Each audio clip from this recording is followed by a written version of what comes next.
तो हाँ जी, आपका नाम मोहित है। आपने ये डिटेल भेजी है और इसके हिसाब से कुंडली बनी है वृश्चिक लगन की। राशि आपकी सिंह है और ये कुंडली आपकी यहाँ पे मैंने बना रखी है।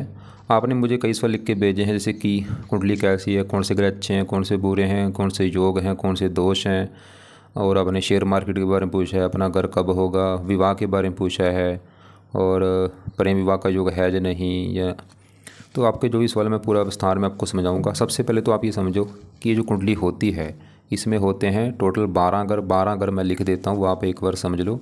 ये है आपकी कुंडली में पहला घर, ये है दूसरा घर, तीसरा घर, चौथा, पाँचवा, ये है छठा, सातवां, आठवां घर, नौवां, 10वां, 11वां और ये लास्ट वाला 12वां घर। अब ये जो 12 घर मैंने लिखे हैं इन 12 घरों से आपके जीवन के बारे में कुछ ना कुछ पता किया जाएगा। जैसे कि पहले घर से हम देखेंगे आपका जो शरीर है वो कैसा होगा, हेल्थ आपकी कैसी होगी, स्वभाव कैसा, रंग रूप कैसा, पर्सनैलिटी कैसी। दूसरा घर धन का है, तीसरे घर आपके छोटे भाई बहनों का है, चौथा घर आपकी माता, मकान, वाहन, पाँचवा आपके बच्चों का, पढ़ाई का, छठा घर शत्रु, रोग, कर्जा, सातवां आपकी पत्नी का घर है, जो आपका सवाल भी है, एक पत्नी का घर सातवां है।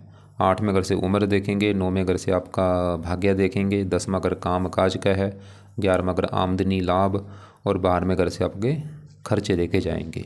तो आपने यहाँ पे मेरी 2 बातें नोट करनी है। पहली बात, जो ये मैंने 12 घर लिखे हैं इनको याद कर लो, और दूसरी बात, इन 12 घरों से जो कुछ देखा जाएगा वो याद कर लो। अब आप ये देखो, आपने इस कुंडली में देखना क्या है वो घर देख लो। जैसे आपने देखना अपनी माता के बारे में जानना है, माता का सुख कैसा है, तो माता का जो घर है वो चौथा घर है, तो चौथे घर से आपकी माता देखेंगे। अब चौथे घर में देखो एक नंबर लिखा है 11। 11 है कुंभ राशि और इसका मालक होता है शनि, तो आपकी माता के लिए हमें शनि ग्रह को देखना पड़ेगा। ऐसे ही अगर आपकी मान लो पत्नी के बारे में जानना है तो 7वां घर है पत्नी का घर, पत्नी कैसी होगी, 7वां घर देखेंगे। और 7वें घर में नंबर लिखा है 2। 2 है वृष राशि और इसका मालक है शुक्र, तो आपकी पत्नी के लिए हमें शुक्र को देखना पड़ेगा। तो आपको मेरा कहने का मतलब समझ आ चुका होगा कि जो भी कुछ देखना है वो घर देखना है और घर का मालक देखा जाता है। अब यहाँ पे सवाल है कि आपकी कुंडली है कैसी। आपकी देखो जी, कुंडली में ग्रह अच्छे भी हैं, ग्रह खराब भी हैं। अच्छे ग्रह कौन से हैं, आपका गुरु ग्रह बहुत अच्छा है जो कि अपने घर में बैठा है, चंद्रमा अच्छा है अपने दोस्त के घर में बैठा है, शुक्र अच्छा है, बुध बहुत अच्छा है अपने घर में बैठा है, सूर्य अच्छा है मित्र राशि में बैठा है, मंगल आपका है खराब जो कि नीच का बैठा है, ज़्यादा खराब फल देगा। और केतु शनि की बात करूं, रला मिला फल देंगे, अच्छे फल भी बुरे फल भी। और ऐसे जो राहु है ये भी रले मिले फल देगा।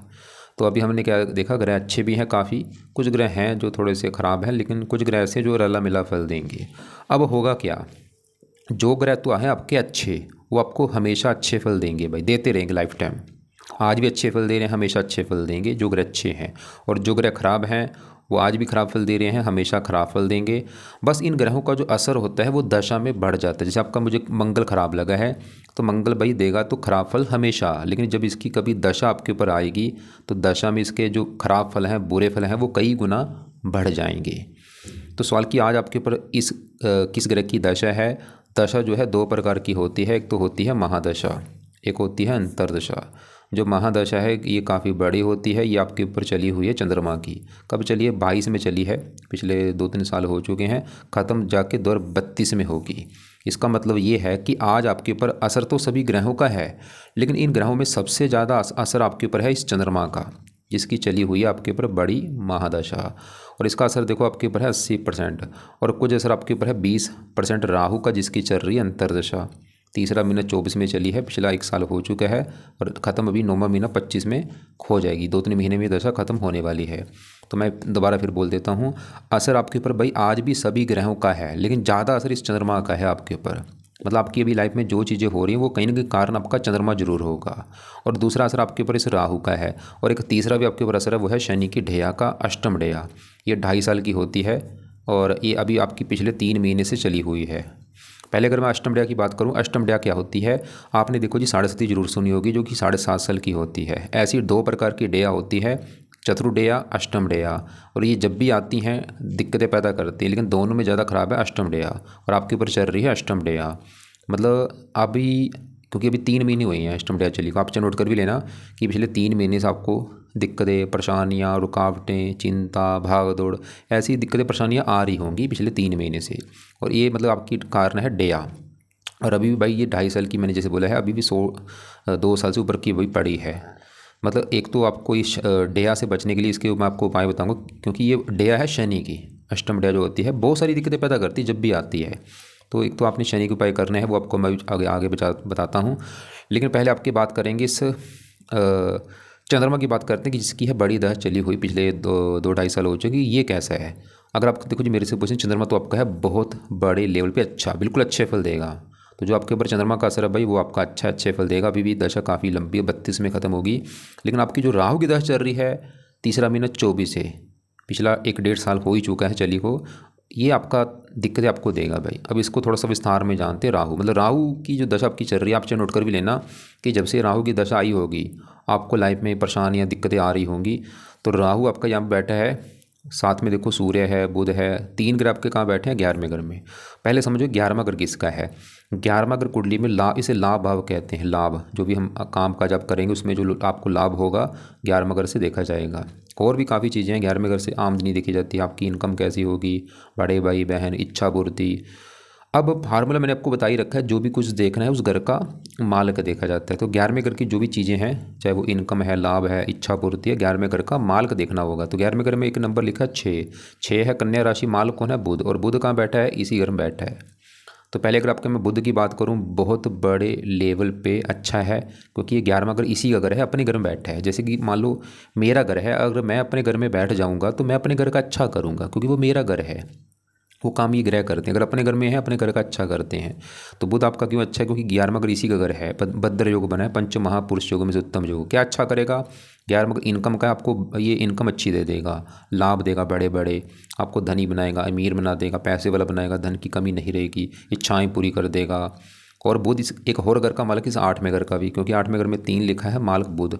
8वां घर उम्र का, उम्र लंबी कर देगा, बिजनेस की अच्छा है। और बुध की दशा अच्छी जाएगी। ऐसे लोग लिखने का कोई काम हो, लेखन, प्रकाशन, पत्राचार, पढ़ाने का काम, टाइपिस्ट, सेल्समैन, ऐसे जुड़े काम से भी धन कमाते हैं। आपको मतलब क्योंकि देखो दशा में इसका असर बढ़ जाएगा। तो बुध अभी हमने देखा ये आपका अच्छा है, अच्छे फल देगा। और अब साथ में जो सूर्य बैठा है वो भी अच्छा है, क्योंकि सूर्य क्यों अच्छा है? क्योंकि सूर्य जहाँ बैठा है 11वां घर, एक तो घर अच्छा ही 11वां, और ये बुध के घर में आके बैठा है और बुध को अपना मानता है दोस्त। जैसे मैं आपको फिर एग्जांपल समझाता हूँ, मेरे घर में मेरा एक दोस्त आ जाएगा तो वो मेरे घर में आएगा एक मेहमान बन के, और वो इसकी वजह से वो भी मेरे घर में आके मेरे घर का अच्छा ही करेगा, कोई घर का नुकसान नहीं करेगा। वो काम यहाँ पे सूर्य का। बस सूर्य अच्छा क्या करेगा? सूर्य का इस कुंडली में अपना घर है ये 10वां घर। अब 10वां घर किसका पहले वो समझो। ये 10वां घर भाई आपके काम काज का घर है, जो आप नौकरी या कारोबार करेंगे 10वां घर है। 10वां घर आपके पिता का भी घर है। 10वें घर से सरकारी नौकरी देखते हैं, और 10वें घर से मान प्रतिष्ठा। वैसे तो इस घर से देखो, सभी घरों से वैसे तो हज़ारों चीज़ें देखी जाती है, लेकिन आपको सिर्फ मैं शॉर्टकट में बता रहा हूँ। अब 10वें घर से मैंने 4 चीज़ें बोली हैं, काम काज, पिता, सरकार, मान प्रतिष्ठा, 10वें घर से। और फार्मूला है घर का मालक देखो। तो 10वें घर में क्या लिखा है? 5 सिंह राशि, मालक सूर्य है। अब 10वें घर की चीज़ें सूर्य से देखेंगे, और सूर्य क्योंकि बैठा है 11वें घर में, अच्छे घर में जाके, दोस्त के घर में। 11वां घर है लाभ का घर, और सूर्य था 10वें घर का माल काम काज, मतलब काम का चला गया लाभ। सूर्य आपको काम काज से लाभ देगा। 10वां घर पिता लाभ, आपको पिता से भी लाभ होगा, सरकार से लाभ होगा। मतलब आपका सूर्य सरकारी नौकरी का योग लेके बैठा है, या आपको वैसे सरकार से कोई लाभ होगा। आपको सूर्य मान प्रतिष्ठा अच्छी देगा, और सूर्य की दशा आपकी बहुत अच्छी जाएगी। तो सूर्य आपके भाई काम काज के लिए अच्छा है, पिता, सरकार, मान प्रतिष्ठा अच्छी देगा, आप परिवार में अपना नाम रोशन करेंगे। और भी सूर्य पिता के लिए अच्छा है। और अब सूर्य की दृष्टि पड़ेगी 5वें घर के ऊपर, पढ़ाई के लिए अच्छा है, संतान बुद्धि के लिए अच्छा है। लेकिन एक यहाँ पे गड़बड़ हो चुकी है। वो गड़बड़ क्या है? इस सूर्य के साथ कौन बैठा है? देखो राहु। अब राहु जो है, सवाल की राहु अच्छा है जब बोल रहे, देखो जी राहु अगर यहाँ पे अकेला होता, मतलब राहु के साथ यहाँ पे सूर्य और बुध ना होते, फिर तो राहु देता आपको अच्छे फल। क्यों अच्छे फल देता? क्योंकि राहु 11वें घर में अच्छा माना गया है, और यहाँ पे जो 6 है ये कन्या राशि राहु की स्वय राशि है, ये मतलब राहु की अपनी राशि है। इसकी वजह से राहु, सवाल की राहु आपका अच्छा है जब बुरा है? देखो जी राहु दिख तो रहा है अच्छा है, क्योंकि वो खुद की राशि में बैठा है, घर भी अच्छा है, और इसकी 3 दृष्टियाँ, 5 में पड़ेगी तीसरे घर के ऊपर, यहाँ पे मित्र राशि है, 9वीं पड़ेगी 7वें घर के, पत्नी घर के, और यहाँ पे उच्च राशि है। मतलब मुझे दिख तो रहा है राहु अच्छा है, क्योंकि घर अच्छा है, स्वय राशि में बैठा है, उच्च राशि को देख रहा है, मित्र राशि को देख रहा है, लेकिन गड़बड़ हो चुकी है। गड़बड़ क्या है, राहु के साथ जो सूर्य बैठा है ये यहाँ पे एक बन चुका है दोष। जब भी भाई राहु और सूर्य के साथ बैठते हैं इसे कहते हैं ग्रहण दोष। सूर्य ग्रहण दोष यहाँ पे बना है, और एक और दोष बना, इसे कहते हैं पित्तर दोष भी कहते हैं, आंशिक पित्तर दोष। आपने देखो जी देखा होगा जब सूर्य को ग्रहण लगता है हमारी धरती के ऊपर, क्या होता है, सूर्य की जो रोशनी धरती के ऊपर नहीं आती, क्योंकि राहु वहाँ उस समय मतलब ग्रहण लग जाता है। कहते हैं ना कि ग्रहण लगा हुआ है भाई, सूर्य की रोशनी धरती के ऊपर कुछ समय के लिए नहीं आती, वो यहाँ पे काम करेगा। मतलब राहु सूर्य को ग्रहण कर दिया, मतलब आपका सूर्य के अच्छे फल जो है आपको नहीं मिलेंगे, मतलब जहाँ मिलेंगे थोड़े बहुत ही मिलेंगे इस राहु की वजह से। तो राहु ने इसको ग्रहण कर रखा है भाई। अब अच्छे फल क्या थे, सूर्य ये दिखा रहा था कि पिता के लिए अच्छा है, सरकार के लिए अच्छा है, मान प्रतिष्ठा देगा, काम काज अच्छा चलेगा, लेकिन राहु ने उसको पीड़ित कर दिया, उल्टा नुकसान होगा। मतलब यहाँ पे काम काज में दिक्कतें आना, पिता संबंधी दिक्कतें आना, पिता से मनमुटाव होना, सरकारी कामों में दिक्कतें आना, सरकारी नौकरी के योग में कमी होना।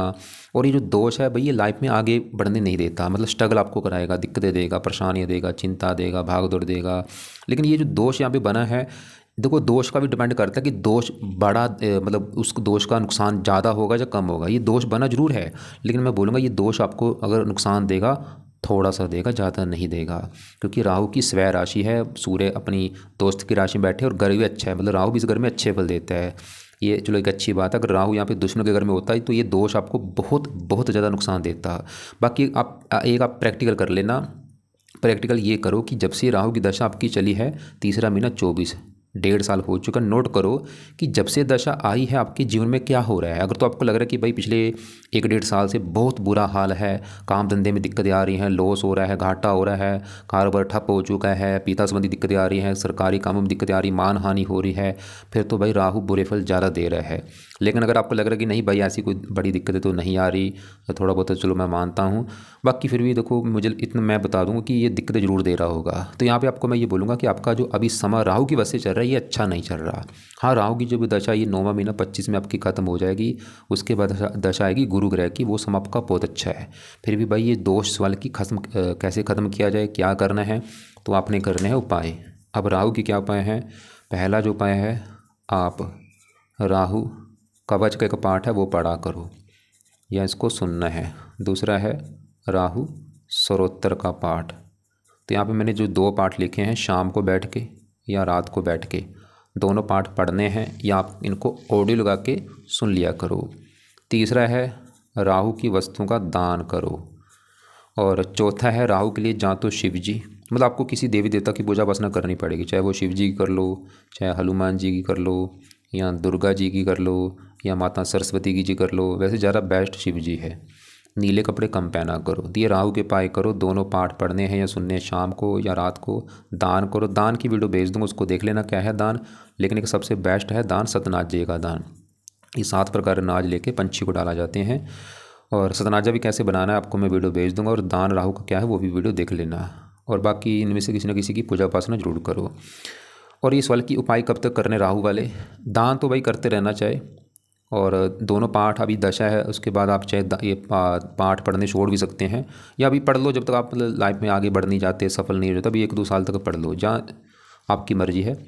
अब यहाँ पे सूर्य देखो जी है तो अच्छा था, लेकिन वो राहु से पीड़ित है, ग्रहण दोष बन चुका है, पिता दोष भी है, ये पिता पुत्र में लड़ाई झगड़े भी करें, क्योंकि सूर्य पिता कारक होता है। अगर आपके पिता से नहीं बनती ये दोष भी, ये जो है ये दोष भी कारण होगा। अब यहाँ पे मैं सूर्य के लिए आपको 1-2 उपाय बोलूँगा, वो आपने करने हैं सुबह के टाइम। पहला है आप सूर्य का मंत्र किया करो, चाहे 1 माला 2 माला 3 माला, वो आपकी मर्जी है, और ये करना है सुबह के टाइम। और दूसरा है सूर्य का पाठ है जिसे कहते हैं सूर्य आदित्य हरिद्य स्रोत का पाठ। ये पाठ चाहे पढ़ना है चाहे सुनना, 2 उपाय हैं सूर्य के, 2 आपको मैंने बोला है, पहला मंत्र दूसरा पाठ है। अगर आपको लगता है कि दोनों, क्योंकि अभी आपको मैंने और भी उपाय बताने हैं, जैसे मंगल नीच का इसके उपाय आपको बताऊंगा, तो अगर आपको लगता है कि दोनों मैं नहीं कर पाऊंगा, मंत्र जरूर कर लेना भाई। पाठ चाहे आप करो चाहे ना करो, चाहे बाद में शुरू कर देना कुछ समय के लिए, बाद में 1-2 महीने के बाद, लेकिन मंत्र तो शुरू कर ही देना संडे से। अब आपके आगे बढ़ते हैं। तो भी आपका देखो जी, हमने आपका सबसे पहले तो राहु ही देखा है जिसकी चल रही दशा, जो कि मैंने बोला वो ये नेगेटिव है, ये दिक्कतें दे रहा होगा। और बाकी सूर्य अच्छा था लेकिन वो पीड़ित है राहु से। और यहाँ पे बुध ठीक है, और अब आपकी क्योंकि राहु की जो दशा भी खत्म होगी 9वां महीना 25 में, इसके बाद आपकी दशा 1-2 साल के लिए आएगी छोटी दशा गुरु ग्रह की। और गुरु ऐसा नहीं कि गुरु आज आपके ऊपर गुरु का असर नहीं है, आज भी असर है भाई, आज असर इतना है, लेकिन अभी जो दशा 9वें महीने के बाद इसकी चलेगी तो गुरु का असर जो है 50 गुना बढ़ जाएगा। तो सवाल है कि गुरु जो दशा भी आएगी, गुरु कैसा है, गुरु आपका बड़े लेवल पे अच्छा है और आज भी अच्छे फल दे रहा है। अभी जो दशा इसकी आगे चलेगी इसमें अच्छे फल कई गुना बढ़ जाएंगे। तो गुरु क्यों अच्छा है, गुरु जहाँ बैठा है दूसरा घर। अब दूसरा घर पहले समझो किसका है, दूसरा घर भाई कुंडली में धन का होता है, खासकर धन जोड़ने का।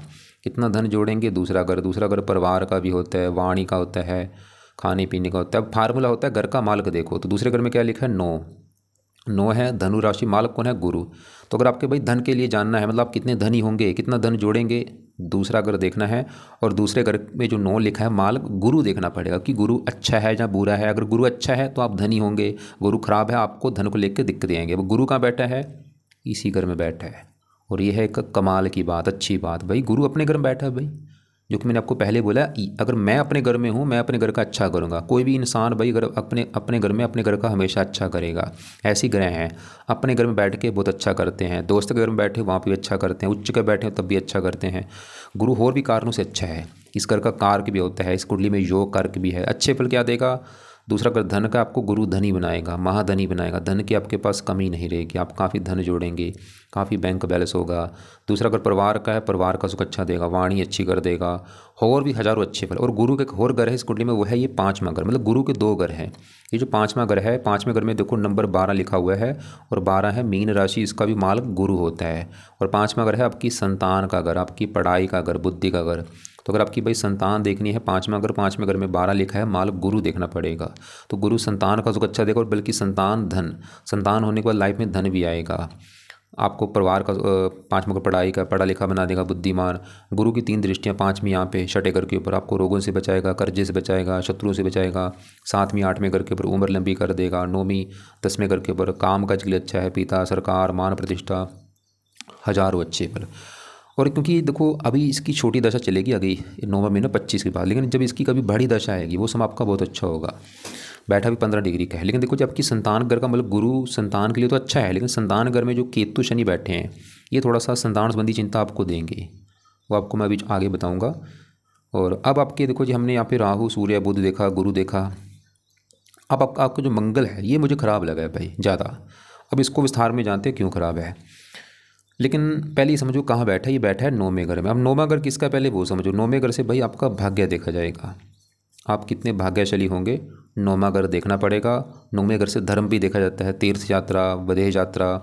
और फार्मूला है घर का मालक देखो, तो आपका अगर भाग्य देखना है 9वां घर, 9वें घर में नंबर लिखा है 4 कर्क राशि, मालक है ये चंद्रमा। तो चंद्रमा आपका है भाग्य घर का मालक। चंद्रमा को देख के डिसाइड होगा आपका भाग्य कैसा होगा। और चंद्रमा के अलावा चंद्रमा के घर में आके पीछे से मंगल बैठा, मंगल को भी देखना पड़ेगा। तो पहले मंगल की बात करते हैं। तो मंगल देखो जी बैठा है 9वें घर में, घर तो अच्छा था लेकिन वहाँ पे जो 4 है कर्क राशि में नीच का होकर बैठ चुका है। एक बात मेरी नोट कर लो दोबारा, ये ग्रह अगर अपने घर में है अच्छे फल देते हैं, उच्च के बैठे हैं तब भी अच्छे फल देते हैं, दोस्त के घर में है तब भी अच्छे फल देते हैं, लेकिन अगर नीच के बैठे हैं बड़े लेवल पे बुरे फल देते हैं। तो मंगल क्यों खराब है, नीच का बैठा क्या खराब फल देगा कि तो इस 9वें घर को खराब कर देगा। भाग्य घर में बैठा है आपके भाग्य की हानि करेगा, आज भी भाग्य की हानि कर रहा है, आज इतनी कर रहा है भाग्य की हानि थोड़ी सी, लेकिन दशा इसकी जब चलेगी भाग्य की हानि बहुत ज़्यादा होगी। और मंगल की दशा कब चलेगी, 32 के बाद चलेगी। 9वां घर पिता का है, पिता संबंधी दिक्कतें आना, सरकारी का और भी ये मंगल जिस घर का मालक उस घर को लेकर दिक्कतें ज़्यादा आएंगी। और वो घर है ये पहला घर, जैसे मैंने आपको 12 घर बोले थे कि 7वां घर पत्नी का है, 5वां आपके बच्चों का, चौथा माता का, तीसरा छोटे भाई बहनों का। ऐसे ही भाई जो पहला घर है ये आपका घर है, मतलब आप जो हैं आप कैसे होंगे। अगर आपके बारे में जानना है कि आप क्या हैं, मतलब कैसे होंगे, आपका शरीर कैसा, रंग रूप कैसा, आपका सर कैसा, मस्तक कैसा, पहला घर देखना पड़ेगा। और पहले घर में क्या लिखा है 8 है वृश्चिक राशि, माल कौन बना मंगल, और वो बेचारा नीच का बैठा है। आपके भाई शरीर का मालक मंगल नीच का बैठा है। मंगल आपके शरीर को ख़राब कर देगा, आपकी हेल्थ ख़राब कर देगा। मंगल की खासकर दशा में हेल्थ आपकी ज़्यादा ख़राब होगी, जो आगे चलेगी 32 के बाद। हेल्थ में आपको काफ़ी दिक्कतें आएंगी, खासकर ये जैसे 9वां घर हिप्स का होता है, हिप्स में दिक्कत आना जिसे नितंब कहते हैं, या मंगल आपका ऑपरेशन भी करा सकता है, 1-2 बार ऑपरेशन हो जाना, या भाग्य अगर बैठे भाग्य की हानि होना, और भी लग्नेश भी है, लगन दोष भी बना है, लाइफ में स्ट्रगल कराना, दिक्कतें, परेशानियाँ, रुकावटें, चिंता, भागदौड़ होना। लेकिन मंगल एक अच्छा फल दे देगा, साथ में बढ़ेगी दृष्टि तीसरे घर के ऊपर उच्च राशि। वैसे आपको मेहनती, साहसी, पराक्रमी बना देगा। मेहनत के बल पर आप ज़्यादा आगे बढ़ेंगे। तो मंगल आज, और इस मंगल छठे घर का भी मालक है, रोगी, शत्रु, ननिहाल को लेकर दिक्कतें आना। इसके भाई क्योंकि आज भी दिक्कतें दे रहा है, लेकिन दशा इसके आगे जो 32 के बाद आएगी उसमें तो दिक्कतें बढ़ेंगी। तो मंगल के लिए क्या करो, अभी भी आप एक दो उपाय करो, लेकिन आगे दशा जब चलेगी उसमें उपाय ज़्यादा करना। तो अभी भी जो आपने उपाय कर रहे हैं, क्या क्या उपाय हैं। पहला उपाय, मंगल कवच का पाठ पढ़ा करो। 2 मिनट का पाठ है, इसको पढ़ना है या सुनना है। दूसरा है मंगल स्तोत्र का पाठ पढ़ लो, 2-2 मिनट के पाठ हैं भाई। और तीसरा है, इसके देवता हैं हनुमान जी, तो हनुमान जी की पूजा उपासना किया करो। अब मंगल कवच स्रोत 2 पाठ हैं। अगर आपको लगता है कि दोनों पाठ तो नहीं कर पाऊंगा, जो स्रोत का पाठ चाहे रहने दो, कवच के पाठ को जरूर पढ़ना है सुबह के टाइम। और हनुमान जी के मंदिर जाओ, हनुमान जी के जो पाठ है वो पढ़ा करो। कभी हनुमान चालीसा पढ़ लिया, कभी संकट मोचन पढ़ लिया, कभी बजरंग बाण पढ़ लिया, ऐसे पाठ पढ़ा करो। मंगलवार को लाल कपड़े मत पहना करो, मूंगा कभी भूल के धारण मत कर लेना। अब आपके देखो जी, क्योंकि एक और बात मैं दोबारा बोलता हूँ, मैंने आपको बोला था 9वें घर से आपका भाग्य देखा जाएगा। तो भाग्य देखना है आपका 9वां घर। 9वें घर में क्या लिखा है, 4 कर्क राशि, मालक चंद्रमा को भी देखना पड़ेगा, और 9वें घर में मंगल को भी। मंगल तो आपके कर रहा है भाग्य की हानि, कि भाग्य साथ नहीं देगा। और ये वैसे मंगल आपके घर से दूर जाने के भी योग लेके बैठा है, विदेश के योग लेकर बैठा है। कैसे मंगल की खासकर दशा में आपका योग बन सकता है 32 के बाद, ये पहले भी बन सकता है, लेकिन उसके बाद तो ज़्यादा योग है आपके घर से दूर जाने के। और दूर जाने का मतलब होता है चाहे कोई दूसरी कंट्री है, चाहे आपका अपना ही देश है, फायदा भी होता है वैसे घर से दूर जाएंगे। अब 9वें घर का मालिक चंद्रमा, जो जिसकी अभी बड़ी दशा है, ये तो है बहुत अच्छा आपका। अभी इसको विस्तार में जानते हैं, ये जहाँ बैठा 10वां घर। और 10वां घर मैंने बोला था काम काज, पिता, सरकार, मान प्रतिष्ठा। 10वें घर से 10वें घर का मालिक सूर्य है, वो हम पहले देख चुके हैं, वो तो अच्छा था, लेकिन बस थोड़ा सा राहु से पीड़ित है। अब 10वें घर में चंद्रमा और शुक्र 2 ग्रह बैठे हैं। पहले चंद्रमा की बात करूँ। सवाल ये है कि चंद्रमा क्यों अच्छा है। एक तो ये जहाँ बैठा है भाई 10वां घर अच्छा है, और ये जो 5 लिखा है सूर्य घर में बैठा, सूर्य को अपना दोस्त मानता है, और है भी इस कुंडली में योग कारक। चंद्रमा एक तो आपके 10वें घर का अच्छा करेगा। अभी चंद्रमा की जो दशा है इसमें क्या होगा, 10वां घर काम काज का, चंद्रमा आपके काम काज के लिए बहुत अच्छा है। 10वां घर पिता के लिए अच्छा है, सरकार का सुख अच्छा, मान प्रतिष्ठा अच्छी। और ये भाग्यशोक यहाँ पे बैठा है, मतलब भाग्य चलेगा 10वें घर में, भाग्यशाली आपको बनाएगा खासकर काम काज के मामले में। और इसके अलावा और भी अच्छे फल देगा आपको। और आप अगर कोशिश करो चंद्रमा के जुड़े काम करो, उसमें आपको फ़ायदा ज़्यादा होगा। कई ऐसे काम आपको मैं यहाँ आपको मैं लिख के भेज दूँगा, वो देख लेना। जैसे पानी जुड़ा कोई काम हो, या दूध से जुड़े जो काम होते हैं, वाइट रंग से जुड़ा कोई काम हो। अब इसी घर में शुक्र बैठा है, क्योंकि आपका एक सवाल था आपकी पत्नी को लेके। तो 7वां घर है पत्नी का घर, पत्नी के लिए 7वां घर, और फार्मूला है घर का मालक देखो। तो 7वें घर में क्या लिखा है, 2 वृष राशि है, मालक है शुक्र। तो शुक्र को देख के पता चलेगा आपकी पत्नी के बारे में कि शुक्र अच्छा है या बुरा है। तो शुक्र बैठा है 10वें घर में, और यहाँ पे सूर्य के घर में बैठा है। शुक्र देखो जी 7वें घर से 4थे घर में बैठा है, मतलब शुक्र इधर आपको भाई पत्नी का सुख अच्छा मिलेगा। 10वां घर काम काज का है, पत्नी काम काज आपकी, जहाँ तो पत्नी काम काज करने वाली होगी, जहाँ पत्नी के आने के बाद आपका काम काज चलना शुरू हो जाएगा। और भी आप चंद्रमा के जुड़े भी काम कर सकते हैं, आप शुक्र के जुड़े भी काम कर सकते हैं। ऐसे लोग मैंने देखे हैं फिल्म इंडस्ट्री लोग कोई काम करते हैं, जैसे संगीतकार हो, चित्रकार हो, और भी जो शुक्र के जो काम है, ऐसे काफ़ी काम है, अभिनेता, संगीतकार, डांस, ब्यूटी पार्लर का काम, मैरिज ब्यूरो हो, विवाह से संबंधित काम हो, रेस्टोरेंट हो। वैसे दोनों का जो काम है वाइट रंग से जुड़ा काम है, तो आप सफ़ेद रंग से जुड़ा कोई भी काम कर सकते हैं। या चंद्रमा के खासकर ज़्यादा जुड़े आपको ज़्यादा फायदा होगा। तो शुक्र जो है वो भी अच्छा, पत्नी के लिए अच्छा है। और अब एक दो सवाल आपका है, पत्नी प्रेम विवाह होगा जो नहीं। भाई 7वां घर है विवाह का घर, और 5वां घर होता है प्रेम। 5वें घर में 12 लिखा है मालक गुरु। अगर गुरु और 7वें घर के मालक एक साथ बैठे होते, प्रेम विवाह बड़े लेवल पे होता है। तो 5वें घर का मालक गुरु कहाँ बैठा है, दूसरे घर में। 7वें घर का मालक शुक्र यहाँ बैठा है, तो ये अलग अलग बैठे हैं, ना ही इनकी दृष्टि है। तो यहाँ पे प्रेम विवाह का योग दिख रहा है कम।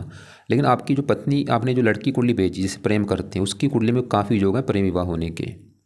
बाकी उसकी अगर कुंडली की मैं बात करूँ, उसका 7वें घर का मालक मंगल है, वो बहुत अच्छा है। मतलब उसकी 7वें घर का मालक उसका सूर्य शायद है, हाँ सूर्य 10वें घर में बैठा है, वो बहुत अच्छा है। पहले घर में शनि बैठा, उसकी कुंडली बहुत अच्छी है।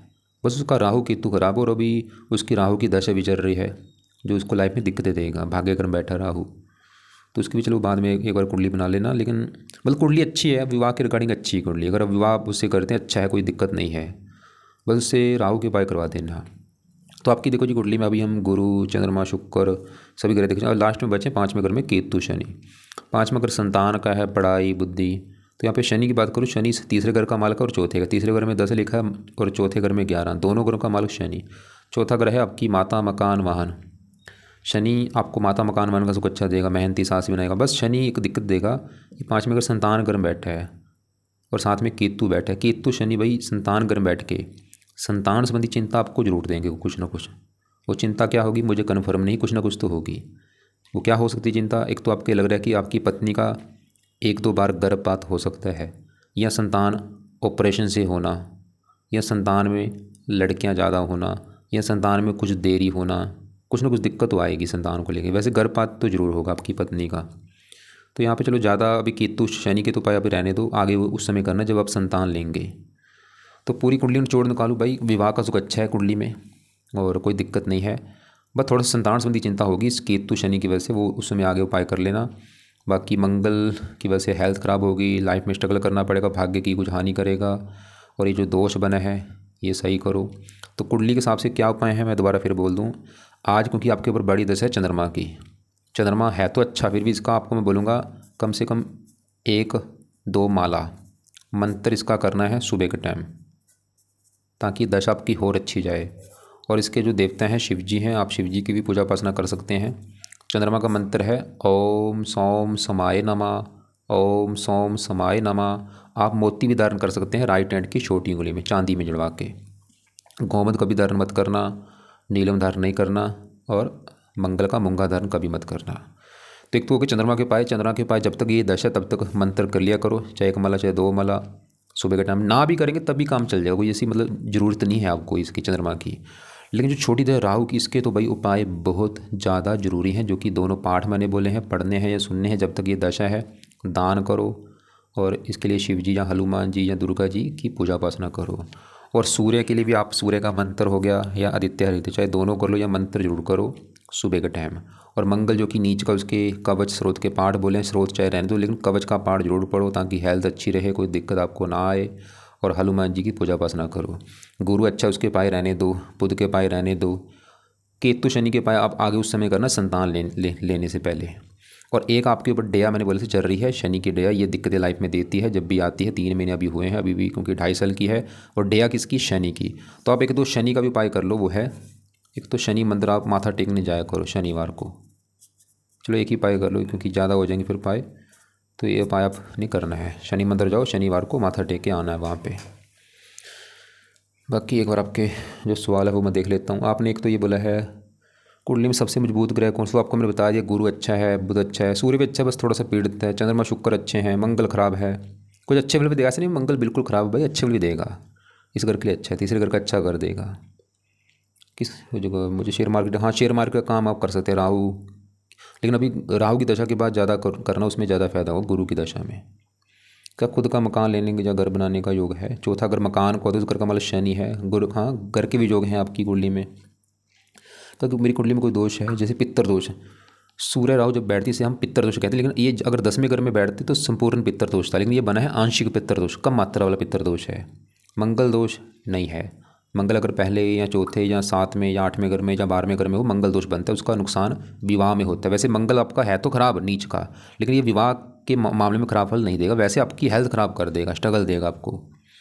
काल से दोष नहीं बना। शादी कब तक हो सकती है? 7वें घर में शुक्र अच्छा है, विवाह आपका वैसे हो जाएगा, कोई ऐसी दिक्कत नहीं है। प्रेम विवाह के मैं फिर बोलूँगा आपकी कुंडली में योग कम है, लेकिन लड़की कुंडली में योग काफ़ी। वैसे ही चंद्रमा के साथ जब शुक्र होता है ये प्रेम विवाह वैसे करा दे देते हैं, मतलब योग इसकी वजह से योग आपके बन रहे हैं, चंद्रमा शुक्र एक साथ बैठे हैं।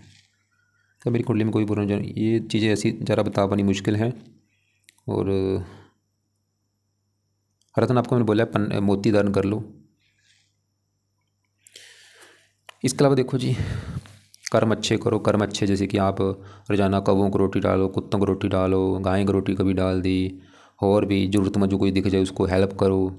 और घर के आसपास जो भी मंदिर वगैरह वहाँ पे जाते रहो। आपको मैंने हनुमान जी पूजा उपासना बोली है, शिव जी पूजा उपासना बोली है। बस थोड़ा सा ये समाज जो आपका राहु वाला है ये अभी समाज निकल जाने दो, फिर आपकी लाइफ में काफ़ी चेंज आएगा, जो कि गुरु की दशा वो काफ़ी अच्छी है आपकी। और बाकी अगर आप विवाह करते हैं, लड़की कुंडली अच्छी, 7वें घर का मालक बहुत अच्छा है। और बाकी आप ऐसा करना, आपको लग रहा है कि अभी भी कोई बात समझ नहीं आ रही, कुछ पूछना है, तो आप मुझे या तो कॉल करके पूछ लेना, दोपहर 1-2 के बीच में कॉल कर लेना, या एक बार कॉल करने से पहले मुझे मैसेज कर लेना दोपहर के बाद। और बाकी या आप मुझे सवाल अपना व्हाट्सएप पे लिख के भेज देना।